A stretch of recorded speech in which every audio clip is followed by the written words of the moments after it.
हम कई बार प्रार्थना करते हैं कि कर्म करके फल को भगवान के ऊपर छोड़ दो, ठीक समझो जो निर्णय होता है वो हमारे ही अभ्यास और कर्म का होता है।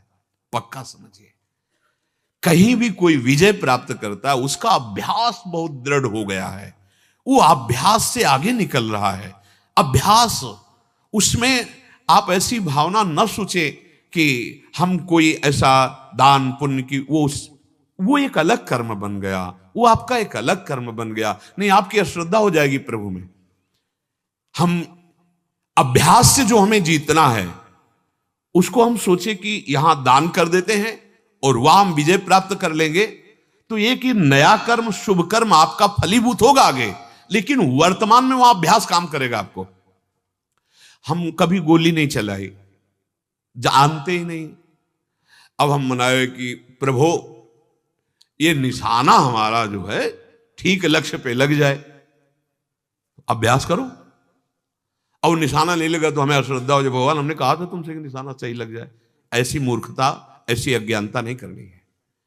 जो अभ्यास, अर्जुन को क्या बोल रहे हैं भगवान? अभ्यास योग युक्त, सामने खड़े हैं सरकार। अभ्यास योग युक्त है ना, चेतसा नान्यगामिना, लक्ष्य पर आपकी दृष्टि रहे, दृढ़ अभ्यास रहे।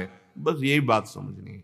चाहे परमार्थ हो, चाहे पढ़ाई हो, चाहे व्यापार हो, चाहे नौकरी हो, चाहे कोई क्रीड़ा हो, अभ्यास, प्रमाद स्थिति नहीं, भोगों में मनोरंजन नहीं, अभ्यास। अभ्यास विजय दिलाएगा। यही अभ्यास भगवत स्वरूप है। भगवान की प्राप्ति के लिए भी कहा है कि मन को यदि मेरे में लगाना है तो दो उपाय हैं, वैराग्य और अभ्यास। अभ्यास में बाधा देने वाले से राग रहित हो और अभ्यास में दृढ़ हो जाओ। क्या नहीं प्राप्त हो सकता, क्या नहीं हो सकता। हमारी अभ्यास की इतनी प्रवीणता बन जाए कि जिस लक्ष्य पे हम लगे उसको हम पार करें, उस पर हम पहुंचे, निराश होने की जरूरत नहीं। श्री भगवान कह रहे हैं कर्मों में निष्कामता सिद्धि है, पर बहुत कठिन है। हम कोई भी कर्म बिना कामना के करते ही नहीं है, इसलिए बंधते चले जाते हैं। अभी अध्यात्म है, समझ, बिना फल दिए जाएगा ही नहीं, तुम्हें कामना करने की जरूरत ही नहीं है। पर कभी कभी ऐसा होता है कि ऐसे विशिष्ट अपराध होते, बड़े अपराध होते हैं जो हमारे बहुत साधन करने पर भी नष्ट नहीं होते, वो हमारे ऊपर हावी हो जाते हैं। फिर हमको लगता है कि हमारी साधना, हमारा भजन, हमारा साधन, अगर हम बाह्य सुख की आकांक्षा करते तो अश्रद्धा होने लगती है। हम आपसे प्रार्थना करते हैं, आप कभी अश्रद्धा मत करना, अपनी आस्तिकता की नींव को मत हिलने देना। ये आया हुआ प्रारब्ध नष्ट हो जाएगा। आप जो कर रहे हैं इसका महान फल मिलने वाला है। ये तत्कालिक क्रिया का फल नहीं मिलता है, तत्कालिक। अभी कोई हमारा कानून विरुद्ध आचरण बन जाए तो तुरंत थोड़ी फांसी पे चढ़ा दिया जाएगा। उसके लिए बहुत कार्रवाइयां होती हैं, बहुत निर्णय होता है, वो कई कई वर्ष व्यतीत हो जाते हैं, फिर जाके निर्णय मिलता है। आप यही देख लो ना, अगर सबके सामने तुरंत दंड मिले तो बहुत सुधार हो जाए, नहीं हो जाए कि इसने ये किया, देखो ऐसे ऐसे किया गया, तुरंत नहीं होता। ऐसे ही हमसे यदि पापाचरण हो रहे थे तुरंत उनका फल नहीं मिल रहा, हमसे ऐसे सत्कर्म हो रहे तो उनका तुरंत नहीं, फसल भी तुरंत नहीं तैयार हो जाती। अरे तुरंत के लिए आपकी चित्त वृत्ति जिस सत मार्ग में लगी है, आप थोड़ा धैर्य धारण करो, थोड़ा विश्वास करो, फल दिए बिना जाएगा ही नहीं। चाहे असत कर्म हो चाहे सत्कर्म हो, पर अगर तुम फल के हेतु बन जाओगे तो बहुत निराश हो जाओगे, उदास हो जाओगे, हताश हो जाओगे, क्योंकि एक रस संसार नहीं है। कभी सुख, कभी दुख, कभी लाभ, कभी हानि, कभी जय, कभी पराजय। इन्हीं द्वंद्वों से जीतने के लिए अध्यात्म मार्ग है। हमारा कार्य पूरा हुआ, कर्तव्य पूरा हुआ, फल नहीं मिला, हमें निराश नहीं होना। बार बार भगवान समझा रहे हैं, संसार की दृष्टि से फल नहीं मिला, पर आपको कर्तव्य का महान फल मिलेगा। आप विजय को प्राप्त होंगे, निराश नहीं होना। कर्म करने पर तेरा केवल लक्ष्य होना चाहिए। कोई तेरे कर्म करने पर आदर करे या निंदा, और देखो ये संसार है, जय होगी तो फूलमाला पहनाएगी, और पराजित हुआ तो ये नहीं देखेगा कि जी जान की ताकत लगाकर उसने कोशिश की, अभ्यास किया, नहीं सफलता हाथ लगी, असफलता में जो साथ दे वही सच्चा मित्र होता है। सफलता में तो सब साथ देने, पर पक्की बात समझ लो, असफलता में कोई बिरला ही साथ देता है, धैर्य बंधाता है, नहीं तो सब ये पता नहीं कि उसके हृदय में क्या हो रहा है, कितना उसने प्रयास किया, चाहे अध्यात्म में हो, चाहे पढ़ाई में हो, चाहे क्रीड़ा में हो, किसी भी खेल में हो। कोई भी चाहता है क्या पराजय, अभ्यास, उसकी पूरी कोशिश, अब परिणाम उसका उसके अनुकूल नहीं आया, तो हम सबको चाहिए कि साथ देना चाहिए, एक दूसरे का उत्साहवर्धन करना चाहिए। लेकिन जिनको शुद्ध बुद्धि प्राप्त नहीं है वो उत्साहवर्धन की जगह और निराश कर देते हैं।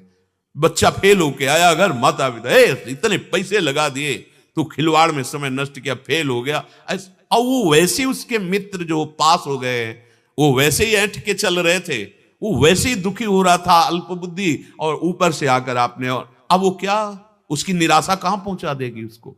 ऐसे किसी भी विषय में सबसे प्रार्थना है, कोई भी पराजित हो रहा हो उठाने की कोशिश करो, उसको उस पराजय के दुख से निकालने की कोशिश करो, उसको सहयोग दो, मानसिक सहयोग दो, वाणी का सहयोग दो, तभी हम वास्तविकता में मित्रता का व्यवहार, तभी हम एक दूसरे को सुख पहुंचा सकते हैं। पर प्राय ऐसा नहीं देखा जाता, असफलता पर सवरे नहीं भाई, कोई नहीं चाहता असफलता, कौन चाहता असफलता।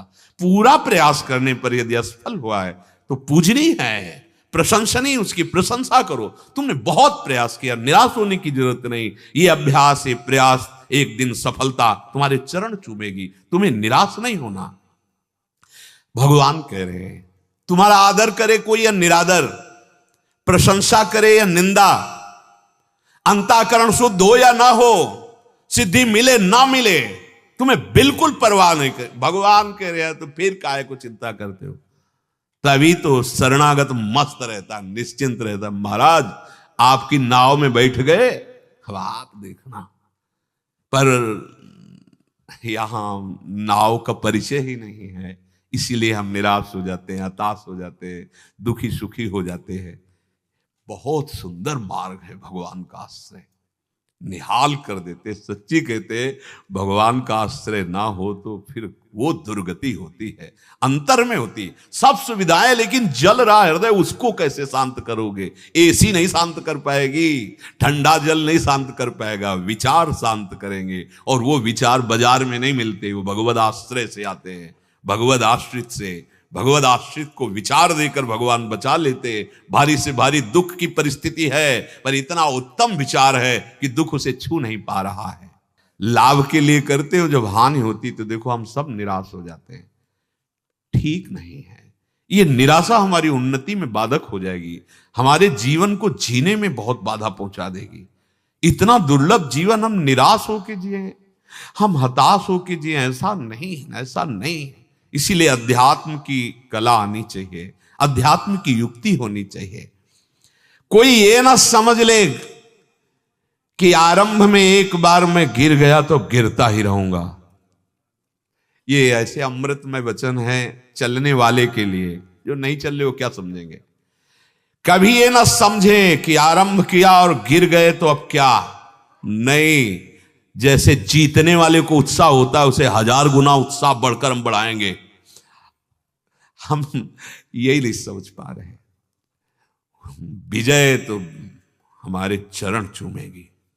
अरे अविनाशी के बच्चे हैं यार, हमें बिल्कुल निराश नहीं होना। एक बार आरंभ में यदि हम गिर गए हैं, चूक हो गई, चढ़ना हमारा फिसल गया पैर, हमें बिल्कुल पीछे नहीं हटना।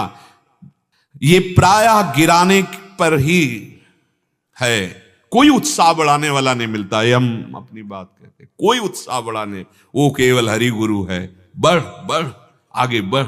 नहीं, यहां संसार, चमत्कार का नमस्कार, वाह वाही तभी तक है जब तक तुम्हारे गुण दिखाई दे रहे हैं, और गुण में चूक हुई फिर तुम तैयार हो। ऐसे तुम्हें ऐसा मजबूत तैयार होना है कि किसी की प्रशंसा और किसी की निंदा तुम्हारे कदम न रोक पावे, असफलता भी तुम्हारे कदम न रोक पावे। ऐ साधक, ऐ उपासक, ऐ मनुष्य देह में विराजमान भगवदंश, कोई असफलता तुम्हारे कदम न रोक पावे। चलना है हमें उस दिव्य वस्तु को प्राप्त करना है, हमें विजय प्राप्त करनी है। एक बार तुमने यदि असफलता में भी कदम बढ़ा दिए तो महावीर बन जाओगे। ये असफलता कदम रोक देती है। अब क्या होगा?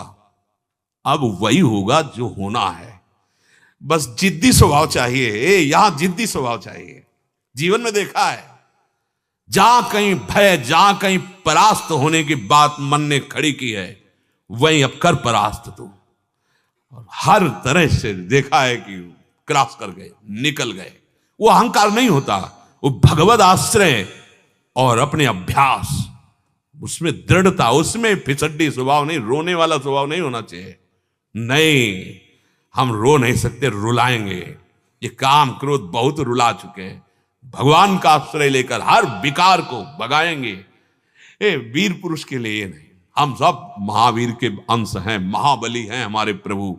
अभयद भुज दंडमूल पीनांश सानुकूल, उनके शरणागत हैं। ये केवल बातें या प्रवचन नहीं कर रहे, ये छाती की बात कर रहे हैं। कदम कदम पर पराजय परास्त करने के लिए दौड़ती है और उपासक देख रहा है, पर घबराए नहीं। हर कदम उसका विजय श्री की तरफ बढ़ेगा, क्योंकि हम सत्य वस्तु की तरफ चल रहे हैं। हम अपने कर्तव्य का पालन। एक बार असफल हो गए तो क्या हुआ? हमको अपनी सफलता प्राप्त करनी, निराश नहीं होना। और एक बार यदि तुम ऐसा कर ले गए सम सिद्धि असिद्धि में, तो समझ लो कि तुमने परमात्मा प्राप्ति या ऊंचाई पर चढ़ने के लिए कमर कस लिए, तुम्हें कोई नीचा नहीं दिखा सकता। इसीलिए भगवान स्वयं कह रहे, योगस्था कुरु कर्माणि समत्वम योग उच्यते। शेष व्याख्या की श्री राधा वल्लभ लाल की।